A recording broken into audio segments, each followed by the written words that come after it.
तो दोस्तों इस न्यूज को जानने के बाद तमाम वो नीति निर्धारक और सरकार में बैठे लोग इस न्यूज को जानने के बाद अपना सिर शर्म से झुका लेंगे कि ये न्यूज है ही इतनी शर्मनाक कि आज के टाइम पे वो हमारा दुश्मन देश हमें बता रहा है कि राष्ट्र की सुरक्षा कैसे करी जाती है। भले ही उसके पास पैसे न हो, भले ही उसकी अर्थव्यवस्था एक बड़े संकट में चल रही हो, जीडीपी ग्रोथ आज के टाइम पे 0 हो चुकी है और पूरे देश के अंदर आर्थिक मंदी 70% को भी पार कर चुकी है, उसके बावजूद वो देश अपने देशवासियों की सुरक्षा में कोई कसर नहीं छोड़ रहा। और एक हमारा देश है जो कि 36 राफेल खरीदने के बाद शहंशाह मान के चल रहे हैं और हमारे देश की मीडिया का घमंड उस लेवल का है कि हम तो बस दुनिया ही जीत लेंगे, लेकिन जमीनी हकीकत बिल्कुल ही अलग है इस चीज से। हमारे पायलट अपनी कुशलता के दम पर बूथ उड़ाकर राष्ट्र की सुरक्षा कर रहे हैं। तो ऐसे लड़ाकू विमान जिन्हें 60 साल से ज्यादा हो चुकी है, ऐसे जमाने में जब मोटरसाइकिल भी 5-6 साल से ज्यादा नहीं चलती, हम तो लड़ाकू विमान जैसी इतनी क्रिटिकल और इम्पोर्टेंट एयरक्राफ्ट को इतने लंबे समय से घसीट रहे हैं। इसका खामियाजा हमारे देश के बहादुर पायलट जान देकर चुका रहे हैं।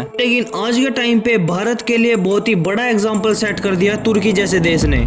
इस न्यूज को जानने से पहले अगर आपने सब्सक्राइब नहीं करा तो आप सब्सक्राइब कर लो, क्योंकि ज्यादा लोग हमारी वीडियो देखते हैं लेकिन उन्होंने सब्सक्राइब नहीं कर रखा। इससे करीब 3 साल पहले तुर्की ने ये कहा था कि हमारे पास दुनिया की 2nd नंबर की सबसे बड़ी फ्लीट है F-16 फाइटर जेट की, लेकिन सबसे ज्यादा F-16 फाइटर जेट है अमेरिका के पास और उसके बाद हमारे पास है।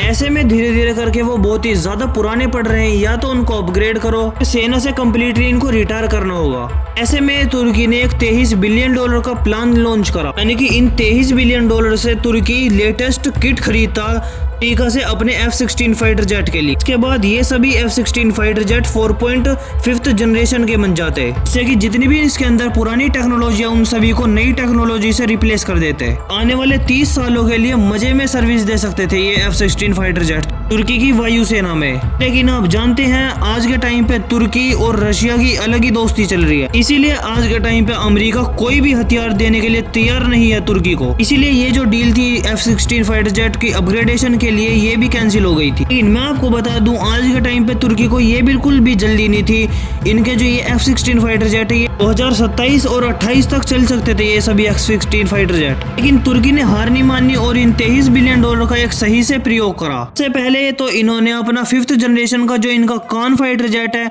इसको बनाने में अपनी पूरी रिसर्च के ऊपर पैसा खर्च कर दिया। जो इनको टेक्नोलॉजी F-35 की मिली थी, यानी कि अमेरिका का जो 5th जनरेशन का फाइटर जेट है उसकी भी टेक्नोलॉजी इन्होंने यूज करी है अपने कान फाइटर जेट के अंदर। उसके बाद इन्होंने अपना खुद का एक कान फाइटर जेट 5th जनरेशन का बना लिया। लेकिन तुर्की को इस टाइम पे पता था कि ये कान फाइटर जेट इन्होंने कंप्लीटली बना लिया है और इसको उड़ा के भी देख लिया है और ये बिल्कुल सक्सेसफुल साबित रहा है तुर्की के लिए। लेकिन अभी तो इस फाइटर जेट के अंदर 5 से 6 साल और लग सकते हैं इसकी मास प्रोडक्शन करने में और इसको जमीन पे उतारने में। लेकिन तुर्की को पहले से ही पता है कि 6-7 साल वो अपनी सुरक्षा के अंदर बिल्कुल भी चूक नहीं कर सकता। मैं आपको बता दूं उसका जो नेबरहुड है वो बहुत ही ज्यादा खतरनाक है। तरफ सीरिया है जहाँ पे 24 घंटे लड़ाई चलती रहती है। आज के टाइम पे तो इजराइल और हमास का भी युद्ध जारी है। लेबनान में भी बहुत ही ज्यादा खतरनाक हालात है। ग्रीस उसका दुश्मन देश जो कि ताकतवर हो रहा है फ्रांस और इंडिया की वजह से, इसीलिए तुर्की आज के टाइम पे अपनी सुरक्षा को बिल्कुल भी ढीली नहीं रखना चाहता।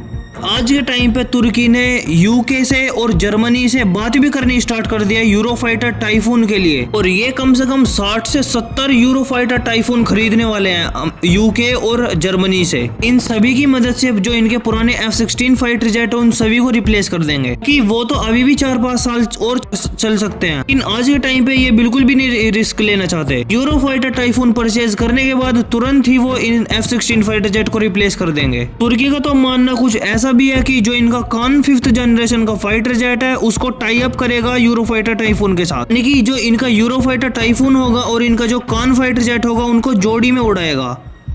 आप इसी चीज से अंदाजा लगा सकते हो कि आज के टाइम पे तुर्की सिर्फ अपने अड़ोस पड़ोस देश को डराना नहीं चाहता बल्कि वो डोमिनेट करना चाहता है पूरे इलाके के अंदर। आज के टाइम पे तुर्की को एक बात बहुत ही अच्छे तरीके से पता है कि जितना ज्यादा आप अपने पड़ोसी देश को दबा के रखोगे अपनी सुरक्षा उतनी ही ज्यादा पुख्ता होगी। लेकिन इसी के कंपैरिजन में दूसरी तरफ भारत है जिसकी की जो अर्थव्यवस्था है वो बहुत ही ज्यादा तेजी से बढ़ रही है। आने वाले 1-2 साल में दुनिया के अंदर तीसरी सबसे बड़ी इकोनॉमी बन जाएगा, जाना कम से कम $650 बिलियन के भी पार है।